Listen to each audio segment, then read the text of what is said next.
खाजगी शिक्षण संस्थेच्या शाळांना घरपट्टीतून मुक्तता मिळावी. रावसाहेब पाटील.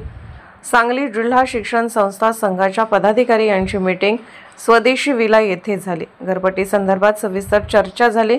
मंदिर व देवस्थान यांना घरपट्टी माफ आहे. शिक्षण संस्था या विद्येचे मंदिरच आहे.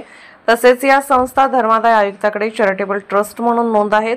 सद्यस्थितीला वेतनेनंतर अनुदान मिळत नाही. आरटी प्रवेशाला प्रतिपूर्ती परतावा 25% रक्कम. इंग्लिश मीडियम शाळांना 4 ते 5 वर्ष मिळत नाही. शाळांना भाडे मिळत नाही. शिक्षण संस्था चालवणे अडचणीचे होत असताना शाळांना महानगरपालिकेचा घरपट्टी कर भरणे अडचणीचे होत आहे. ग्रामपंचायत क्षेत्रातील शाळांना घरपट्टी आकारली जात नाही. त्या धर्तीवर महानगरपालिका यांनीही शाळांना घरपट्टी माफ करावी. आयुक्त यांच्या अधिकारात घरपट्टी माफ करता येते, तर आयुक्त साहेब यांनी आपल्या अधिकाराचा वापर करून घरपट्टी माफी करावी अशी मागणी करण्याचे ठरले.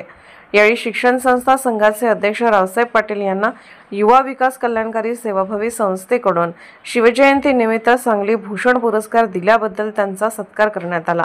यावेळी RS चोपडे, विनोद पाटोळे, भारत दुधाळ, कपिल राजपूत, बाहुबली कबाडे, वैभव गुरव, SK पाटील हे पदाधिकारी उपस्थित होते.